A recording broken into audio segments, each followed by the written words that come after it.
afata min umrika la iwadolahu wa ma hasolalaka min hula imrullah.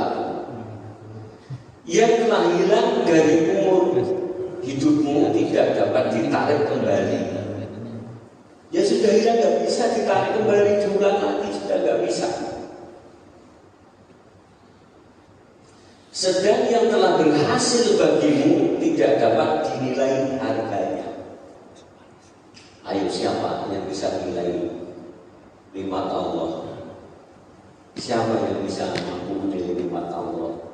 Walaupun kita ini orang susah, pusing masalah utang, pusing masalah dunia, nikmat Allah itu sampai hitung tidak akan pernah mampu yang diberikan pada kita.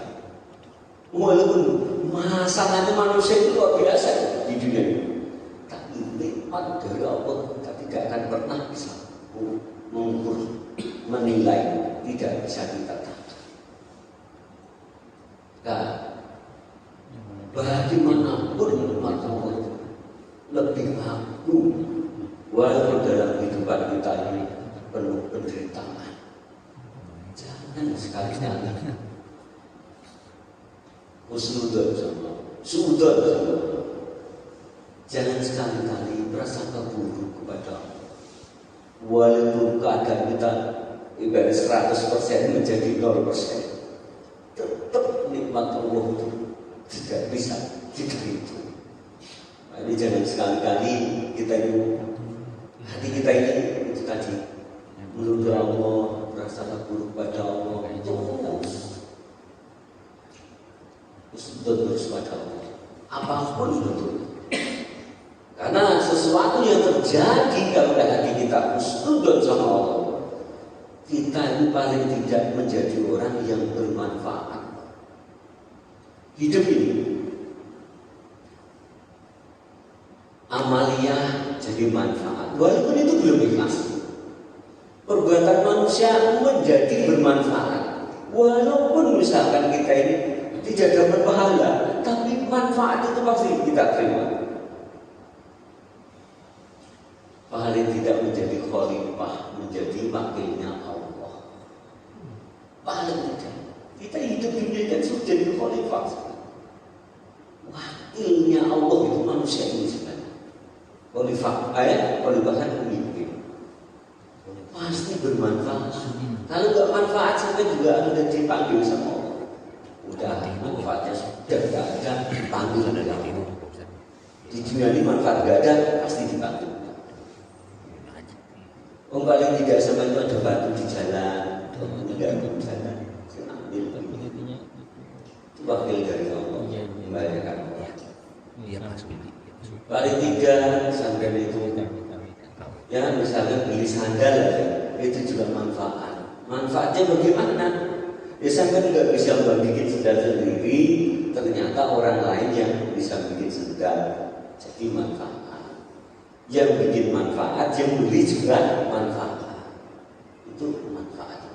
Itu Allah menciptakan manusia itu disempurnakan dan dijunjung tinggi oleh Allah menjadi khalifah. Jadi jangan sampai kita itu Rasulullah, ya, kita Rasulullah risau terus hidup, ngeluh terus. Coba bisa khawatir, was-was dalam praktek perjalanan ini, jalan menuju Allah dan di dunia ini kita kan akan kembali kepada Allah.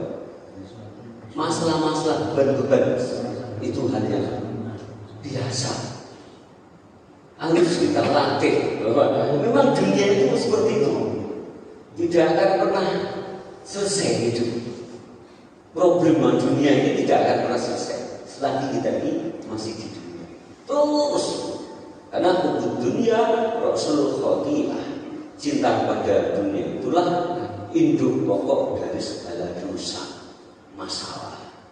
Dan kita ditaruh di dunia ini, yang naruh Allah, yang menciptakan Allah, yang menghidupkan Allah, kok ditaruh di dunia ini? Dan kita bertanya juga, oh dunia ini dikecam sama Allah, 155 ayat dalam Al-Quran, dunia ini rusak, dan dunia ini fitnah. Tapi buktinya kita ini ditaruh oleh Allah di dunia. Disinilah cara Allah menyempurnakan hambanya. Disinilah cara Allah mengangkat derajat. Tapi kalau hati kita sempit, tidak merasakan bahwa hidup itu tidak sempit banget. Dikit-dikit masalah, dikit-dikit masalah. Kemarin itu, mohon maaf cerita ini, ada seseorang datang ke kiai saya. Assalamualaikum, Waalaikumsalam. Nangis dia. Ada apa? Hutang saya balik. Berapa? 100 juta. Sedikit. Karena masih dihitung, masih bisa dihitung. Sedikit. Beliau menjawab, memang benar-benar apa sedikit, belum banyak. Tapi saya diteleponin orang di rumah yang terus tiap hari di rumah yang datang di teror. Debt collector. Itu mohon maaf ini cerita ya, nggak apa-apa ya. Teror terus sama penagih. Jawabannya, tapi kan kamu sudah nyicipin toh. Tapi kan kamu sudah nyicipin. Itu sudah kamu cicipin. Paling tidak kamu sudah nyicipin dunia. Ya itu dunia cuma nyicipin. Akhirnya, kalau masih segitu, belum banyak, sedikit itu. Miskini, kamu selawatan ya, banyak tiap hari. Karena hutangmu pada Allah dan Rasulullah itu lebih banyak daripada 600 juta itu. Hutangmu pada Allah itu lebih banyak daripada hutang dunia. Belah selawat itu banyak. Aku sisa sholat isya banyak sampai pagi. Jangan dihitung banyak gitu. Nanti habis subuh juga ada jawaban. Sudah benar Pak di jalan. Pagi itu ada jawaban. Jawabannya apa? Lelah saya ngantuk, tidur. Tidur. Lalu tidur. Utang itu anggap aja belajar kamu dari tidur. Kamu kalau tidur nggak ingat utang kok. Kalau kamu tidur kan nggak utang. Ya udah anggap aja kamu itu tidur. Tapi namanya yai masyayikh yang ngomong Pak, candaan tapi ya berapa hari kemudian itu. Enggak apa-apa ya cerita ini. Orang yang bersangkutan tadi itu malah datang nolongin lagi. Ayo kerja sama lagi, ditolongin, dimodalin dana lagi. Malah 1 M, utangnya gampang, sebenarnya kerja lagi. Kejadian. Allah alam, walaupun itu cuma candaan, tapi terjadi Pak. Enggak sembarangan. Jadi apapun yang diucapkan para masyayikh itu wujud. Kenapa? Kalam itu kalau hati kita full Allah, dikurung, kalam itu jadi wujud. Kalau nggak diambil, ya dicopot setan. Kalam ilahi itu. Kalau hati itu full, tidak didorong oleh hawa nafsu, itu wujud. Ini sering terjadi. Hal-hal yang seperti kejadian yang aneh-aneh yang unik-unik sering terjadi. Ada seorang datang, mohon maaf ini keluar dari tema ini. Ada seorang datang, Assalamualaikum, Waalaikumsalam. Ya, yang saya itu ya biasa aja orang itu. Aku minta nama buat putra, buat putri saya. Punya anak lagi Anu mintain nama itu kepada istrimu aja. Oh enggak, dia maksa minta nama yang lebih dari lebih mulia dan lebih aku dan lebih barokah kalau dari saya. Saya itu sebenarnya juga nggak mau minta istrimu aja. Enggak, saya minta. Akhirnya dikasih nama. Ya udah, kasih nama Siti Aisyah ya. Nah, dia itu pulang habis minta nama. Sampai rumah itu kasih tahu istrinya. Dikasih nama Siti Aisyah putus saya mah. Apaan? Itu nama kampungan. Itu nama kampungan Siti Aisyah katanya. Udah maksudnya nama, ya memang betul ngomongnya begitu, nama kampungan. Lah itu masanya yang ngomong dong, yang dari kalam dari hati buah hati yang dari. Setelah nggak dipakai Pak. Setelah nggak dipakai, sorenya itu, malam ini setelah itu biismin dengan nama nggak dipakai, beliau ke saudaranya daerah Pandeglang. Sampai sore itu orang yang ngasih nama itu langsung di depan dia. Namanya siapa? Ini tak kasih nama Siti Aisyah. Itu apa yang sudah keluar dari lubuk hati orang ahli zikir, hati yang fitrah, wujud. Kalau kita nggak ambil, dia diambil. Kalau orang nggak ambil, nah kita khawatirnya dicopot setan. Cuma setan itu yang menghayal, imajinasi ilusi. Itu kan orang ilusi itu kan setan Pak. Orang pengennya kerja, kerja ini nyari yang cocok nafsu kita. Padahal kita itu kemampuan nggak mampu apa-apa. Akhirnya orang itu tidak muncul istiqomah. Apa aja tidak terjadi istiqomah dalam ibadah. Baru pengen jalani tapi nggak sampai dijalani, udah pengen yang lain. Kalau bahasa kita ini pengen sesuatu dari Allah, nah, hatinya, itikadnya nggak menghadap kepada Allah sungguh-sungguh, yang dicari itu malah amalan-amalan yang mustajab. Nggak ada Pak. Akhirnya amalan sampai numpuk segini tidak ada yang diamati. Numpuk itu. Karena nyarinya yang mustajabah tadi, yang cocok sesuai dengan nafsu kita, bukan yang cocok menurut Allah sungguhnya. Kita ini kan nggak mampu apa-apa, tidak bisa apa-apa, bisa segala sesuatu atas kehendaknya. Maka dari itu pepatah kata, kita ini hanyalah. Pepatah kata ini orang yang bijak. Kita ini hanyalah, bukan adalah.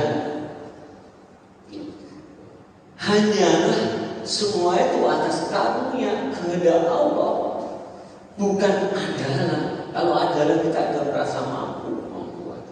Ini loh kita ini kadang-kadang ya. Kadang ribet, kadang-kadang nanti terus akhirnya risau macam-macam ini karena kita ini sering melanggar apa yang dilarang oleh Allah Subhanahu wa Ta'ala. Baik, mari kita lanjutkan. Lalu diteruskan oleh Sayyidina Abdullah katakan tadi, la tanfa'uhu ta'atuka wa la tadurruhu maksiatika wa innama amaraka bihadihi wa nahaka an hadihi lima ya'udu alaika. Jadi kan menunjukkan cahaya nur. Setelah itu ditulis oleh Sayyidina Abdullah, tidak berguna bagi Allah taatmu. Kita ini taat, beramal baik, sedekah, macam-macam, itu tidak ada gunanya buat Allah. Gitu Pak. Tidak ada untung Allah itu, dan tidak ada gunanya buat Allah. Ini mulai ini ya, mulai mumet di sini. Tapi tidak, dan tidak mendorong bahaya pada Allah maksiat atau dosa, dan tidak bisa bikin bahaya Allah maksiatmu, dosamu. Maksudnya begini, walaupun kamu maksiat kayak apa, nggak bisa mengubah cintanya Allah kepada kita. Tetap kita ini dicintai Allah. Ada kalanya manusia berbuat dosa maksiat itu, ada kalanya itu cara Allah mendekatkan hambanya pada Allah. Kok gitu? Kok bisa? Maksiat mulai bermaksiat udah jatuh, udah hancur, udah hina, dihina manusia, dijauhin manusia, akhirnya hidup hadir di hadapan Allah. Ya Allah, semua makhluk sudah gaduh yang sama, semua makhluk sudah tidak ada yang dekat sama, semua makhluk sudah menjauhi aku. Akhirnya dipaksa oleh Allah. Itulah cara Allah agar kita hadir dengan hati yang tunggal. Hati yang tunggal, sudah tidak ada yang lain lagi, dipaksa oleh Allah. Itulah bentuk cara aku mencintaimu. Maka alasan apapun di dunia ini jangan sekali-kali kita mencurigai. Dan tidak ada manfaatnya taatmu untuk Allah. Allah juga gak berikan dengan taatmu, kebaikanmu, pahalamu, karena apa? Semua itu juga dari Allah. Kata Allah. Maka dari Allah itu baik, dari rahmat dan fadl Allah SWT. Jadi kuncinya pagi ini, hati itu harus betul-betul agar kita mendapat nikmat yang hakiki. Ya harus, ya Allah, terus mohon perasaan baik terus, walaupun di kiri kanan kita itu masalah luar biasa. Sebelah kanan begini, keluarga begini, sebelah kiri begini, dari belakang didorong masalah macam-macam.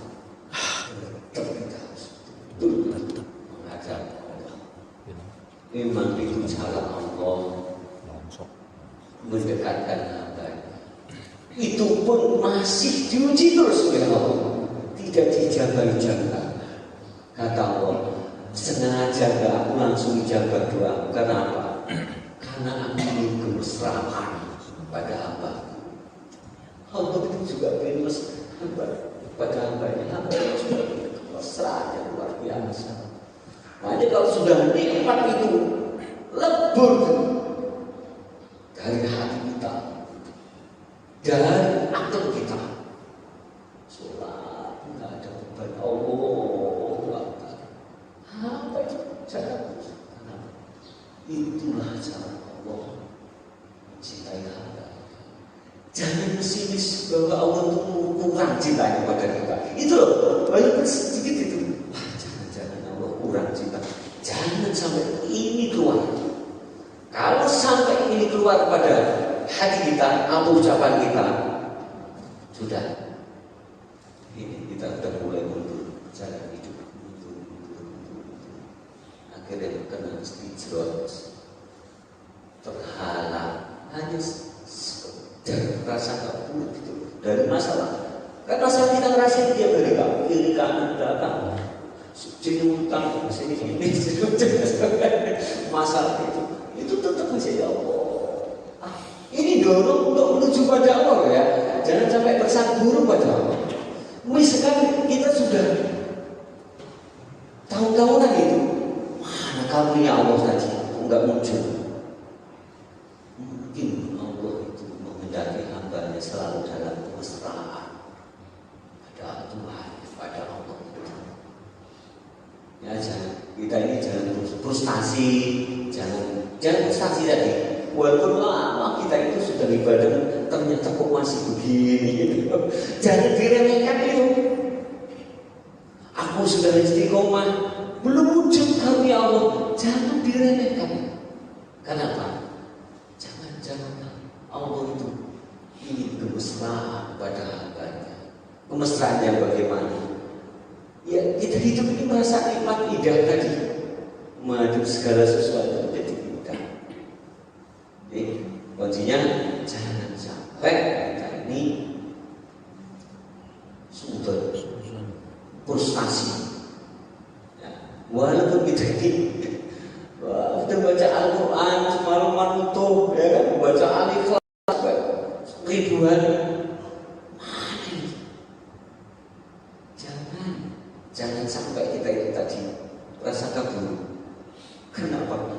Allah ingin kemesraan kepada hamba. Jangan-jangan ini hambaku yang dipilih, penerus Rasulullah. Siapa penerus Rasulullah? Ya para kekasihnya. Bukan terus Nabi, bukan, tapi para kekasihnya yang dicintai oleh Allah Subhanahu wa Ta'ala. Baik, ada diskusi.